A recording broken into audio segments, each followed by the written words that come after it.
कुछ साल पहले पश्चिमी ऑस्ट्रेलिया के रेगिस्तान में मौजूद एक शक्तिशाली रेडियो टेलीस्कोप ने एक ऐसा संकेत पकड़ा जो अब तक कभी नहीं देखा गया था। सिर्फ 4000 प्रकाश वर्ष की दूरी पर मौजूद एक रहस्यमय ऑब्जेक्ट ने चमकदार रेडियो तरंगे उत्सर्जित की थी। ये संकेत लंबे अंतराल के बाद और लंबे समय तक चमकते रहे। इस स्रोत का स्वभाव वैज्ञानिकों के लिए एक पहेली था और इसके रहस्यों को सुलझाने के लिए वे उत्सुक थे। यह खोज हमें ब्रह्मांड में होने वाली यूनिक घटनाओं, जिन्हें लॉन्ग पीरियड रेडियो सिग्नल्स कहा जाता है, की स्टडी की ओर ले गई। यह एक पल्सार की तरह चमकता हुआ, लेकिन पल्सेस के बीच एक सुपर लॉन्ग पीरियड के साथ और खुद भी एक सुपर लॉन्ग पल्स के साथ दिखा था। उस समय इसके सोर्स की प्रकृति को पहचानना असंभव सा हो गया था। इसीलिए खगोल वैज्ञानिक इसके जवाब की तलाश में लग गए और उन्हें फिर एक और मिल गया, जो इस बार 15,000 प्रकाश वर्ष दूर से आ रहा था। अंतरिक्ष के एक भीड़ भाड़ वाले क्षेत्र में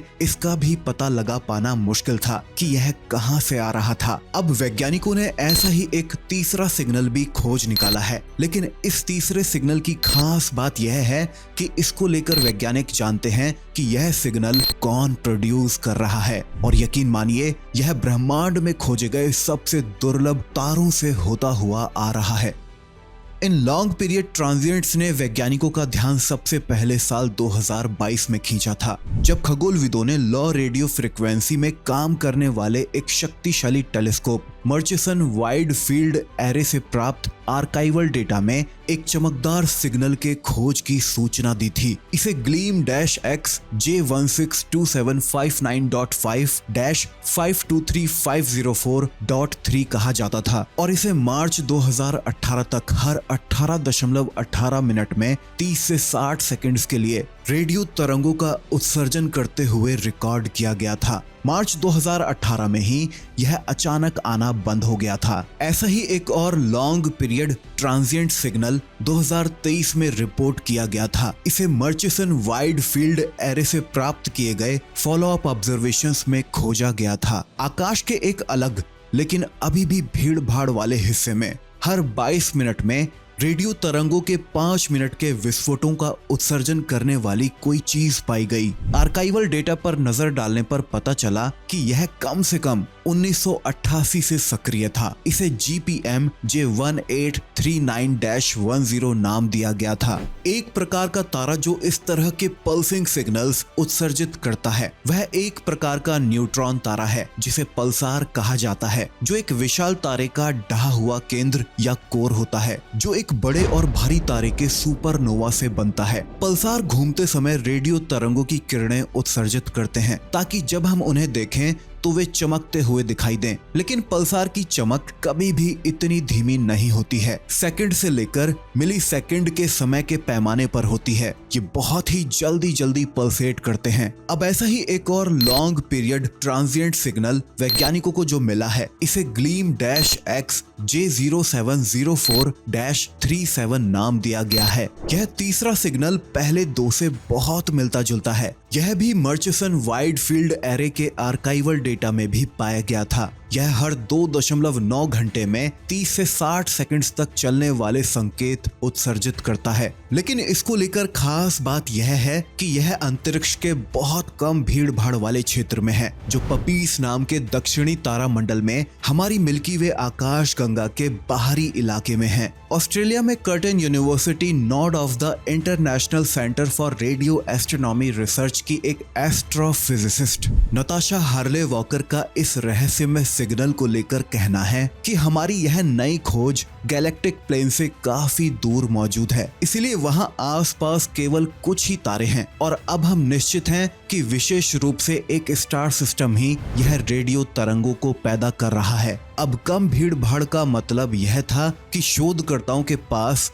संकेतों के सटीक सोर्स की पहचान करने का बेहतर मौका था। इसके लिए उन्होंने दक्षिण अफ्रीका में मीर कैट रेडियो टेलीस्कोप का उपयोग करके आकाश के उस हिस्से पर जूम इन किया। जहां से ये रहस्यमय संकेत पैदा हुआ था। इस और वैज्ञानिकों ने सिर्फ एक धुंधला तारा पाया जो इस सिग्नल सोर्स से मेल खा रहा था। तारे के स्पेक्ट्रम के एनालिसिस से इसकी पहचान का पता चला। ये एक एम प्रकार का लाल बौना तारा था। अब ये लाल बौने तारे हमारी मिल्की वे गैलेक्सी में बहुत हैं। ये हमारी आकाश गंगा में तारों की सबसे ज्यादा संख्या वाली श्रेणी के तारे हैं। अगर एक सामान्य लाल बौना GLEAM-X J0704-37 से दिखाई देने वाले लॉन्ग पीरियड रेडियो एमिशन को बाहर निकाल सकता है, तो ऐसे में तो हमें शायद उन्हें ऐसा करते हुए कई बार देखना चाहिए था, क्योंकि लाल बौने तारों की हमारी मिल्की वे गैलेक्सी में भरमार है। अब इससे पता चलता है कि GLEAM-X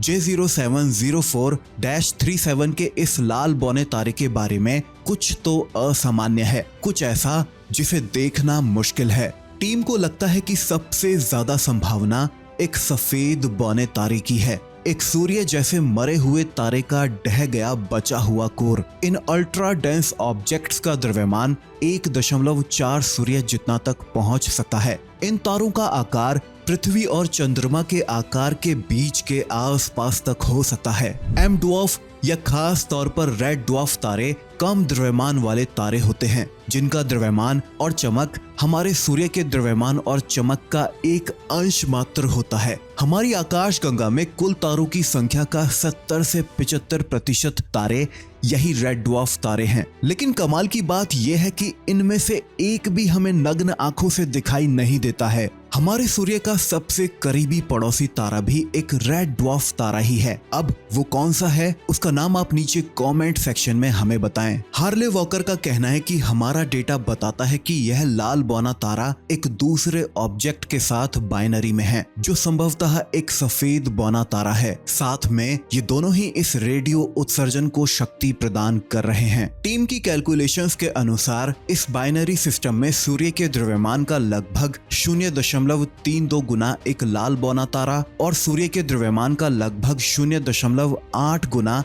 एक सफेद बौना तारा हो सकता है। अगर दोनों एक दूसरे को काफी करीब से ऑर्बिट कर रहे हैं, तो सफेद बौना तारा लाल बौने से मटेरियल को खींच रहा हो सकता है। इस प्रोसेस के नतीजे में सफेद बौने के ध्रुवों से इमिशन की ये लगातार किरणें निकल रही हो सकती हैं। हम इन किरणों को तो नहीं देख सकते हैं, लेकिन जब ये लाल बौने पर पड़ती हैं, तो ये किरणें इस लाल बौने तारे को टेम्परेरीली चमका देती हैं, जैसा कि एक और बाइनरी सिस्टम AR स्कॉर्पी में भी होते हुए देखा गया है। अब वैज्ञानिकों का अगला कदम इस सफेद बौने तारे के लिए डायरेक्ट एविडेंस खोजने की कोशिश करने के लिए रेडियो और अल्ट्रावायलेट वेवलेंथ्स दोनों में आगे के ऑब्जर्वेशंस करना होगा। अगर इस सफेद बौने तारे की पुष्टि हो जाती है, तो यह GLEAM-X J0704-37 को व्हाइट ड्वार्फ पल्सार बना देगा, हमारी आकाश गंगा में सबसे रेयर प्रकार के तारों में से एक। खैर, अब यह भविष्य की ऑब्जर्वेशंस पर निर्भर करता है कि इस लाल बौने तारे के करीब यह सफेद बौना तारा वाकई मौजूद है या नहीं। अगर यह नहीं है, तो कुछ तो जरूर है जो इस सिग्नल को लगातार हमारी ओर भेज रहा है। आपको क्या लगता है, वह क्या हो सकता है? अपनी राय आप कमेंट सेक्शन में मेरे साथ